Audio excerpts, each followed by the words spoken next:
Hello scorpions, welcome to Guruma Hindi tarot. और ये reading है 1 अगस्त से लेके 7 अगस्त तक की।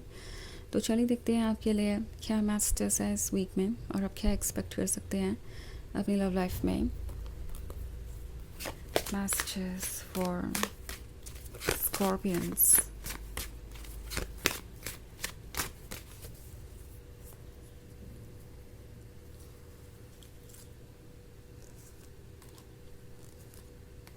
Eight of Cups, Seven of Wands, the Chariot, the Devil and the Knight of Swords. Okay.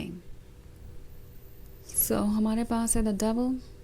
I think इस पर्सन को ये फील हो रहा है जैसे आपको जज करने में उन्होंने कुछ ज़्यादा ही जल्दबाजी कर दी और कुछ ज़्यादा ही चीज़ों को इग्नोर कर दिया। लाइक आपकी अच्छी चीज़ों को उन्होंने नोटिस नहीं किया या अप्रिशिएट नहीं किया। उसके बजाय इनका जो फोकस था वो सीधे सीधे उन चीज़ों पे था जो आप उन्हें ऑफ़र नहीं कर पा रहे थे किसी वजह से। नाउ द डेविल है तो इसके दो मतलब हो सकते हैं। एक तो ये कि कोई बाहर से इंटरफेरेंस हो सकता है, कोई इन्हें ये कह रहा हो सकता है कि उन्हें आपके लॉयल्टी का टेस्ट लेना चाहिए, आपको पुश करना चाहिए, आज तक देखना चाहिए कि आप उनके लिए क्या क्या सेक्रीफाइस कर सकते हैं, कॉम्प्रोमाइज़ कर सकते हैं। और जब तक कि आप उन्हें अपना सब कुछ ऑफ़र नहीं कर देते अनकंडीशनली, तब तक आप एक ट्रू लवर है ही नहीं। तो कोई इन्हें ये कन्विंस करने पे लगा हुआ है कि ये जो रिलेशनशिप है वो परफेक्ट होना चाहिए आपकी तरफ से, भले ही वो आपको जैसे भी ट्रीट कर रहे हो, क्योंकि अनकंडीशनल लव का मतलब यही है। सो कोई ऐसा पर्सन जो बहुत टॉक्सिक है, आपके पर्सन को कुछ टॉक्सिक आइडियाज़ दे रहा है और इसकी वजह से आपका रिलेशनशिप मुश्किल हो गया है। वैसे द डेविल ज़रूरी नहीं कि हमेशा आउटसाइड इन्फ्लुएंस के बारे में हो, ये कभी कभी अपने नेगेटिव थॉट्स के बारे में भी होता है, जो इस पर्सन के केस में बिल्कुल पॉसिबल है। हो सकता है उन्होंने दूसरों के रिलेशनशिप को परफेक्ट समझा हो। उन्हें ऐसा लग रहा था कि कुछ ऐसे भी कपल्स है जिसमें एक पर्सन चाहे जितना भी टॉक्सिक हो, जैसे भी ट्रीट कर रहा हो अपने पर्सन को, दूसरा हमेशा प्यार के लिए बैक करता रहता है, हमेशा अपॉर्चुनिटीज़ देता रहता है, हमेशा सब कुछ ऑफ़र करने की कोशिश करता है। सो इस पर्सन को वो टॉक्सिक रिलेशनशिप बहुत ज़्यादा आइडियल लग रहे थे और उन्हें ऐसा ही आपसे भी चाहिए था। इट्स लाइक उन्हें उम्मीद ये थी कि आप भी हर तरीके के टॉक्सिक बिहेवियर को इग्नोर करके, अपने सेल्फ एस्टीम को भूल कर, अपने सेल्फ रिस्पेक्ट को भूल कर इस रिलेशनशिप को कंटिन्यू करेंगे। बट आपने ऐसा नहीं किया। आपने बाउंड्रीज ड्रॉ की, या फिर एटलीस्ट आपने किसी भी तरीके के उनके गलत हैबिट को सपोर्ट करना सही नहीं समझा। आपने डेफिनेटली उनसे डिस्कस की वो सारे इश्यूज जो आपको बॉदर कर रहे थे, और ये बात इस पर्सन को अच्छी नहीं लगी। ये पर्सन ये एक्सपेक्ट कर रहा था कि अगर आप एक अनकंडीशनल लवर हैं तो आप उन्हें अपना लव ऑफ़र करेंगे चाहे जो हो जाए। एंड ये पर्सन यही फील कर रहा था कि ये उनका हक है, वो इसके लिए एंटाइटल्ड है। बट ऐसा नहीं होने से ये पर्सन बहुत इरिटेट हो गया एंड उन्हें लगने लगा कि शायद वो आपसे बेहतर डिज़र्व करते हैं, उन्हें आपसे कोई बेहतर मिल सकता है। और इसी वजह से ये पर्सन इन 8 ऑफ कप्स को छोड़कर आपसे दूर चला गया था। ये 8 ऑफ कप्स आपके ऑफ़र किए हुए लव को, आपके ऑफ़र किए हुए अटेंशन को, आपके ऑफ़र किए हुए हर चीज़ को डिस्क्राइब कर रहे हैं। लाइक 10 ऑफ कप में से 8 ऑफ कप्स तो आप ही ने ऑफ़र कर दिए और बाकी के 2 ऑफ कप्स भी वो ऑफ़र नहीं कर पाए, जो कि ऑफ कोर्स सिर्फ उन्हीं के साइड से आ सकते थे।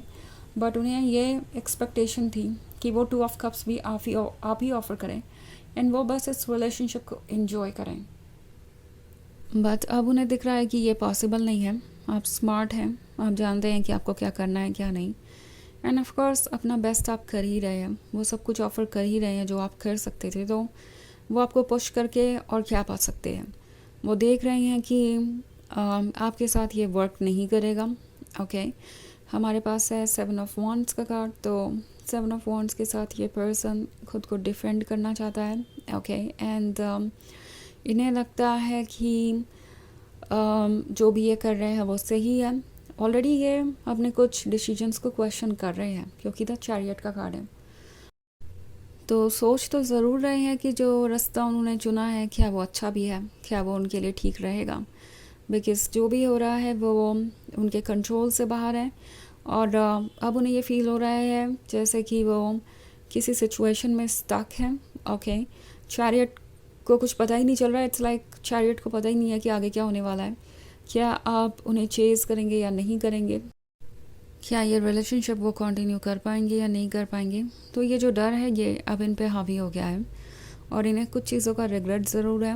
उन्हें कहीं ना कहीं अंदाज़ा हो गया है कि इस बार जो उन्होंने किया वो कुछ ज़्यादा ही था आपके लिए एंड आप उसे हैंडल नहीं कर सकते। और अब ये पर्सन अपने आप को क्वेश्चन कर रहा है कि क्या उनका बिहेवियर ठीक था। हालांकि 7 ऑफ वॉन्ड्स है तो इनका ईगो अभी भी इनसे कह रहा है कि जो उन्होंने किया वो ठीक था, उन्हें आपको अप्रोच नहीं करना चाहिए। इस रिलेशनशिप को बचाने की जिम्मेदारी अब उनकी नहीं है, आपको ही उन्हें चेज़ करना चाहिए, आपको ही उन्हें लव ऑफ़र करना चाहिए। सो ये जो ईगो है इन्हें आगे नहीं बढ़ने दे रहा। बट देन दूसरी तरफ हर्ट भी है और वो हर्ट इनसे कह रहा है कि शायद वो आपको लवर की तरह ट्रीट ही नहीं कर पाए और जिस तरीके से उन्होंने आपके पेशेंस और लव को टेकन फॉर ग्रांटेड लिया है ये तो होना ही था। सो सोल मिरर दिखा रही है, इन्हें अच्छी तरीके से पता है कि इन्होंने मिस्टेक की है और उस मिस्टेक को कैसे ठीक करना है इसके बारे में वो सोच रहे हैं। नाइट ऑफ सोर्ड्स का कार्ड है तो ये पर्सन आगे बढ़ना चाहता है, बहुत ज़्यादा डेस्परेट है और इस डेस्परेशन में ये जल्दी ही कोई एक्शन लेंगे। ओके, ये आपके क्लोज आना चाहते हैं और इस रिलेशनशिप को बचाना चाहते हैं जहाँ तक मैं देख रही हूँ। तो ये एक जनरल रीडिंग है, ये सबसे रेजोनेट नहीं करेगी। एनर्जी रिवर्स हो सकती है अगर आप क्रॉस वॉचर हैं। इसके अलावा अगर आप पिछले वीक की रीडिंग या ईयरली रीडिंग देखना चाहें 2025 की तो उसका लिंक आपको डिस्क्रिप्शन बॉक्स में मिल जाएगा हमेशा की तरह। तो चलिए आगे बढ़ते हैं और देखते हैं और क्या मैसेजेस हैं आपके लिए। मैसेजेस फॉर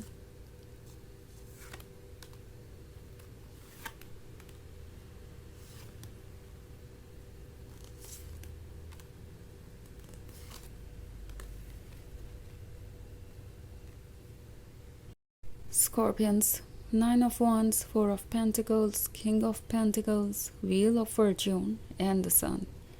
ओके, तो हमारे पास है 9 ऑफ वॉन्ड्स। 9 ऑफ वॉन्ड्स से तो ऐसा लगता है जैसे ये पर्सन खुद को डिफेंड करने के बारे में सोच रहा है और ऐसा इसलिए सोच रहा है क्योंकि इनका प्लान हो सकता है वापस आपके लाइफ में आने का। 4 ऑफ पेंटिकल्स का कार्ड है तो ये पर्सन अपने कंफर्ट जोन में ही रहना चाहता था। लाइक जैसे वो है वैसे ही रहना चाहते थे, कोई चेंज नहीं लाना चाहते थे। इसकी वजह से इस पर्सन ने आपसे ही सब कुछ एक्सपेक्ट किया। उन्हें लग रहा था कि ये ओके है इस तरीके का बिहेवियर और आप इसके साथ पुट अप करेंगे जस्ट बिकॉज आप उनसे प्यार करते हैं। तो उन्हें ये समझ में आ गया है कि अब व्हील ऑफ फॉर्च्यून उनके कंट्रोल में है। इस रिलेशनशिप को आगे बढ़ाना है या नहीं ये वो चूज़ कर सकते हैं एंड उन्हें लगता है कि अगर वो इसे आगे बढ़ाते हैं तो उन्हें द सन मिलेगा। एक बार फिर से आपकी लव एंड लाइट मिलेगी, आपका साथ मिलेगा और इस पर्सन को लगता है द सन उनके लिए इम्पॉर्टेंट है। जब से आपसे दूर हैं उन्हें रिग्रेट हो रहा है, उन्हें पता चल गया है कि उन्होंने क्या लूज़ किया है और वो डेफिनेटली अब इस रिलेशनशिप को बहुत सीरियसली आगे बढ़ाने के बारे में सोच रहे हैं। ओके, तो चलिए आगे बढ़ते हैं और देखते हैं आपके लिए ऑरेकल मैसेज क्या है।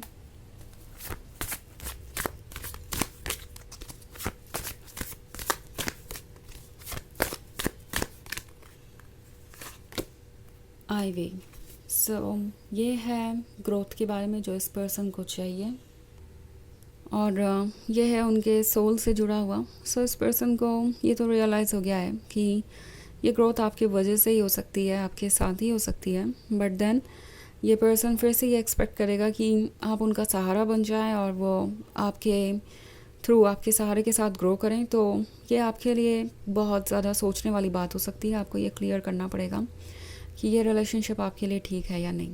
ओके, सो ये है रीडिंग इस वीक की। आई होप आपको अच्छी लगी होगी। Thanks for watching. Till next video, bye.